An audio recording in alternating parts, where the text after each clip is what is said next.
In this video, I will show you how to create a Google Ads account without needing to create a new campaign.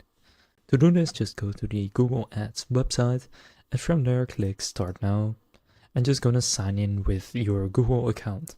Then from there it will say create your first campaign, so just gonna click on that. Now from here you will need to enter your business info, which is not yet creating the campaign, so you can add a business name. This is optional, and you can then select where should people go after clicking your ad, so you can add a web page URL, a business phone number, or an app download. I'll just add a URL, but you can always change this later. Now just click on next, and then it will say link accounts. You can just gonna skip this if you want. Then they will ask what campaign goal you want. You can also gonna skip this. Then they will ask which campaign type you want, which again you can go and skip. And then what you can do is click on leave campaign creation. Now here set your billing country, time zone and currency, and then click continue.